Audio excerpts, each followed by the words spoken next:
ஈஸ்வரா குருதேவா.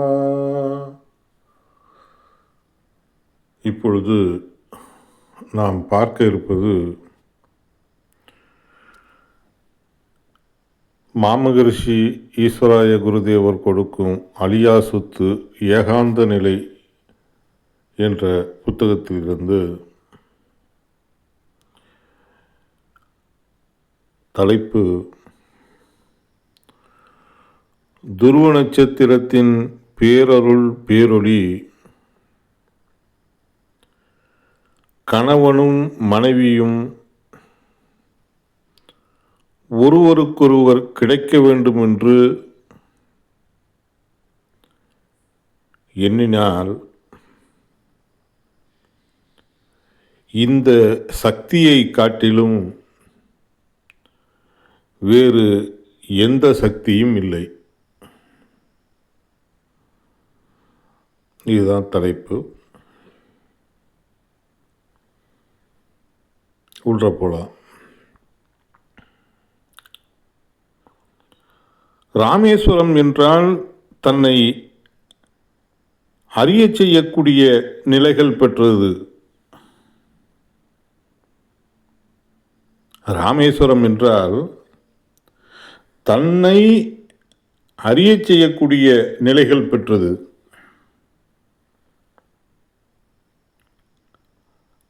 அதுதான் தனுசு கோடி. அதுதான் தனுசு கோடி.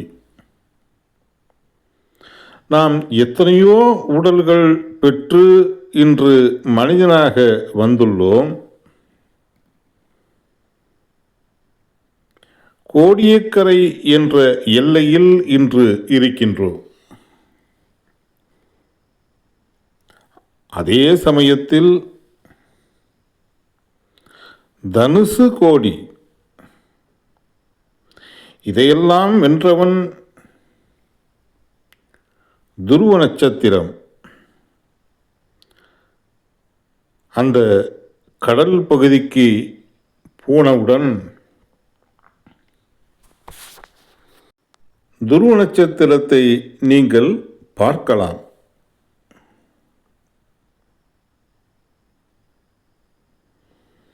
அதன் உணர்வை கவர்ந்து அந்த எல்லையை வைத்து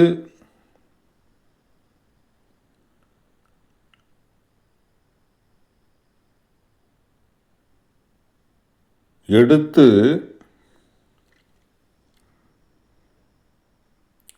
தீமைகளை வெல்லக்கூடிய சக்தியை பெற வேண்டும் என்பதற்குத்தான் ஞானிகள் சாஸ்திரங்களை வடித்தார்கள்.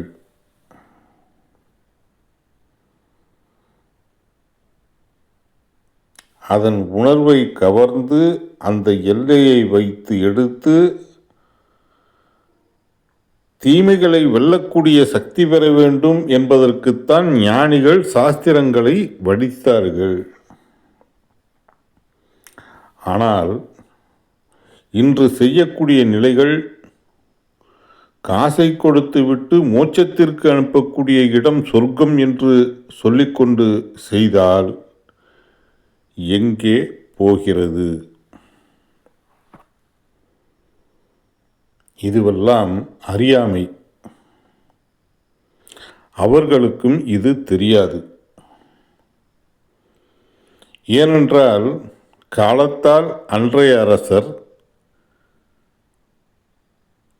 காலத்தால் அன்றைய அரசர் வழி தலைகீழாக மாற்றிய உணர்வு கொண்டுதான் நாம் செயல்பட்டு கொண்டிருக்கின்றோம். ஆகவே பௌர்ணமி போன்று முழுமை பெறக்கூடிய நாம் இதிலிருந்து பிரிந்து ஒவ்வொருவரும் வாழ்க்கையில் இருளை மாற்றியமைக்கும் திறன் உள்ளவராக வர வேண்டும். பதிவின் எண்ணம் உங்களுக்கு வரும். ஆகவே பௌர்ணமி போன்று முழுமை பெறக்கூடிய நாம் இதிலிருந்து பிரிந்து ஒவ்வொருவரும் வாழ்க்கையில் வரும் இருளை மாற்றியமைக்கும் திறன் உள்ளவர்களாக வர வேண்டும். பதிவின் எண்ணம் உங்களுக்கு வரும். ஒரு என்ஜினியர் படித்து கொண்டு வருகிறார். ஒரு இயந்திரத்தில் இந்தந்த காலங்களில் பழுது வருகிறது என்றால் அது ஏன் என்று சிந்தித்து திருத்துகின்றார். அதே மாதிரி உங்களிடம் இப்பொழுது என்ஜினியரை அனுப்புகின்றோம். இங்கே உங்களுக்குள் பதிவான பிற்பாடு என்ன செய்கின்றோம்? வாழ்க்கையில் எதில் தவறு வருகிறது என்று உடனே இது மாற்றியமைத்து இப்படித்தான் என்று உங்களுக்குள் இந்த உணர்வு நினைவு வரும். தப்பை திருத்த உங்களுக்குள் எண்ணியதுதான் உயிர் இயக்குகின்றது. வாழ்க்கையில் எதில் தவறு வருகின்றது என்று உடனே இது மாற்றியமைத்து இப்படித்தான் என்று உங்களுக்குள் இந்த உணர்வு நினைவு வரும். தப்பை திருத்த உங்களுக்குள் எண்ணியதுதான் உயிர் இயக்குகின்றது. எல்லாமே காற்றில் உள்ளது. அதை மாற்றிக்கொள்ள இந்த உணர்வை செய்தால் நீங்கள் எதை எண்ணுகின்றீர்களோ அதை உங்கள் உயிர் இயக்கி காட்டுகின்றது. அதை மாற்றிக்கொள்ள இந்த உணர்வை செய்தால் நீங்கள் எதை எண்ணுகின்றீர்களோ அதை உங்கள் உயிர் இயக்கி காட்டுகிறது. ஆகவே நாம் அடிக்கடி அந்த துருவ நட்சத்திரத்தின் பேரொளியை எடுத்தால்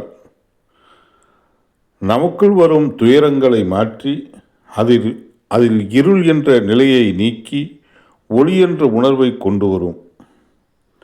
அதுதான் தனுசு கோடி. நாம் ஒளியாக முடியும். இல்லையென்றால் சாமி செய்யும், சாமியார் செய்வான் என்றால் போக வேண்டியதுதான். அவர்களுக்கு காசை கொடுத்துவிட்டு இதையும் செய்தேன் அதையும் செய்தேன் என்று சொல்லிக்கொண்டு மீண்டும் சிவதனுசுக்கு வந்துவிட வேண்டியதுதான்.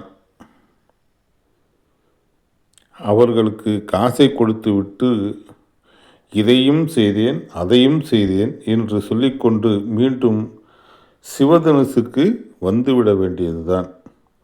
சொல்வது உங்களுக்கு நன்கு அர்த்தமாகிறது அல்லவா? எண்ணத்தால் உருவாக்கப்பட்டதுதான் ராமேஸ்வரம் என்ற இந்த ஈஸ்வரலோகத்தை நாம் எப்படி உருவாக்க வேண்டும்? எண்ணத்தால் உருவாக்கப்பட்டதுதான் ராமேஸ்வரம் என்ற இந்த ஈஸ்வரலோகத்தை நாம் எப்படி உருவாக்க வேண்டும்? இந்த உடலுக்கு பின் என்ன என்பதைத்தான் இப்பொழுது துருவ நட்சத்திரத்தின் உணர்வை நீங்கள் பெற்று அதன் உணர்வு கொண்டு தீமைகளை நீக்கி பொருளறிந்து செயல்படும் சக்தி பெற முடியும். ஆகவே கணவனும் மனைவியும் அவசியம் எந்த ஊரில் இருந்தாலும் சரி அந்த துருவ நட்சத்திரத்தின் பேரொளி பெற வேண்டும். உடல் முழுவதும் படர வேண்டும். எங்கள் ஆன்மா அணுக்கள் பெற வேண்டும் என்று எண்ணிவிட்டு கணவனுக்கு அந்த சக்தி கிடைக்க வேண்டும் என்று மனைவியும், மனைவிக்கு அந்த சக்தி கிடைக்க வேண்டும் என்று கணவனும் 2 பேரும் இதை எண்ணினாலே போதும்.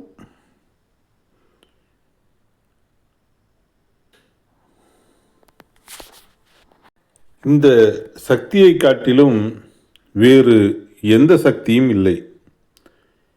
அதே சமயத்தில் கணவரோ மனைவியோ இல்லை, உடலை விட்டு பிரிந்து சென்று விட்டால் எப்படி எண்ண வேண்டும்? அவர்கள் உணர்வுகள் உங்கள் உடலுக்குள் உண்டு.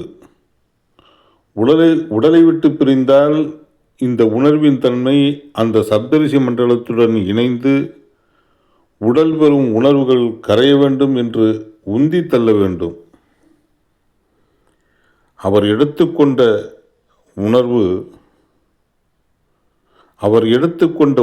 கொண்டு அவர் எடுத்துக்கொண்ட உணர்வு கொண்டு பரவிய உணர்வுகள் அடிக்கடி அங்கே அனுப்பிவிட்டால் அங்கே கரைக்கப்படுகிறது. நமக்குள் அந்த அருள் உணர்வுகள் சேர்க்கப்படுகிறது. ஆக புவியின் ஈர்ப்போ சிவதனுசிற்கு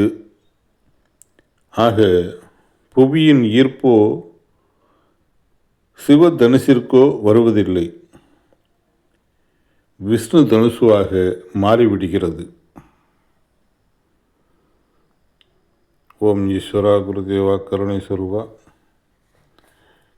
இந்த அளவில் ஞானகுரு மாமகரிஷி வேணுகோபால சுவாமிகள் இதை நிறைவு செய்து கொள்கிறார்கள்.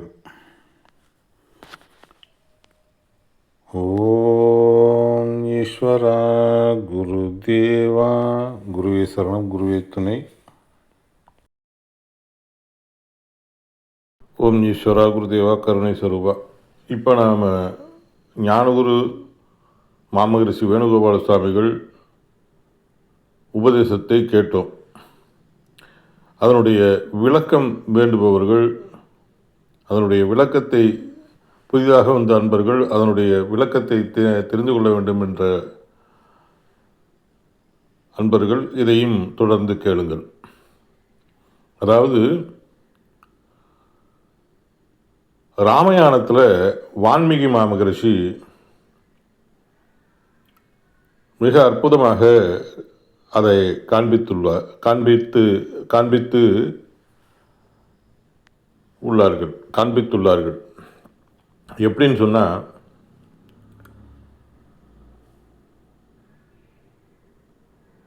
சிவதனுசு அப்படிங்கிறது, சிவம்ங்கிறது இந்த உடல், ஒரு பொருள்.